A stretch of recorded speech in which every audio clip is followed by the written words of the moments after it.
Hello friend, welcome to ज्ञान knowledge 62 SBK YouTube channel पर आपका स्वागत है। दोस्तों, कैसे हैं आप लोग? आई होप आप लोग अच्छे होंगे, शानदार होंगे, जानदार होंगे। आज हम लोग करने वाले हैं डाइजेस्टिव सिस्टम के एग्जाम ओरिएंटेड कुछ VVI क्वेश्चन जो रेलवे एग्जाम में अक्सर देखने को मिलते हैं। तो चलिए, पहला क्वेश्चन है मेरा, पाचन के संदर्भ में गलत कथन को पहचानें।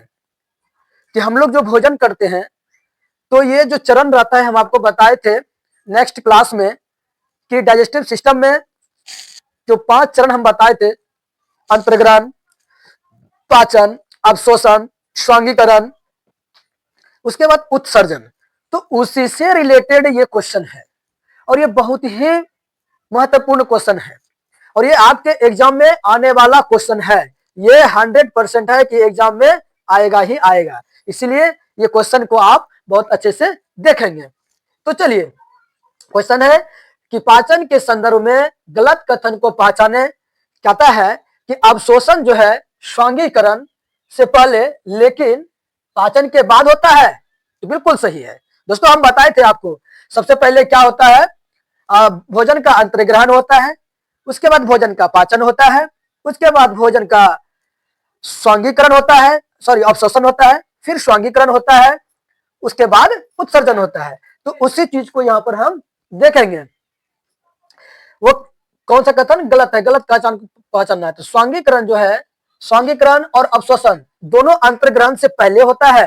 तो आप देखेंगे कि श्वांगीकरण और अवशोषण ये अंतर्ग्रहण के कहता है दोनों पहले होते हैं, नहीं, ये क्या होता है ना, अंतर्ग्रहण के बाद होता है। इसलिए ये क्वेश्चन क्या है, आंसर ये आपका गलत है।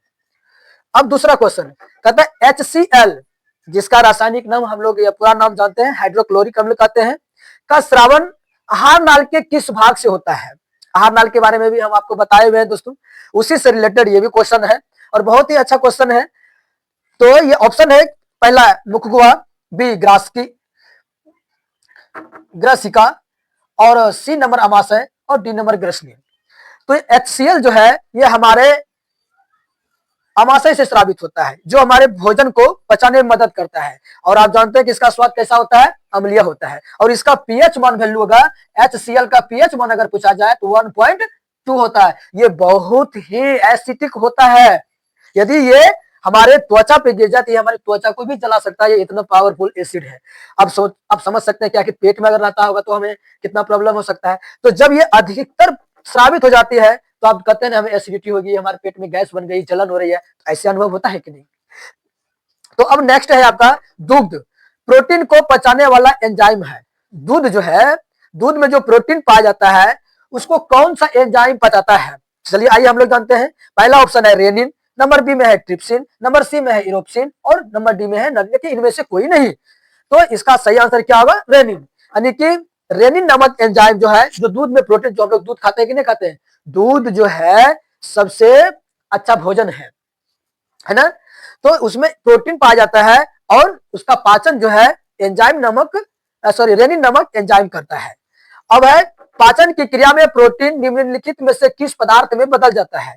अब तो हम लोग का है कि हम लोग कोई भी अगर भोज्य पदार्थ खाते हैं तो उसमें प्रोटीन भी पाया जाता है। अगर प्रोटीन युक्त पदार्थ खाते हैं तो अब उसका पाचन जो है होता है, प्रोटीन का पाचन होता है, तो वो किसमें बदलता है।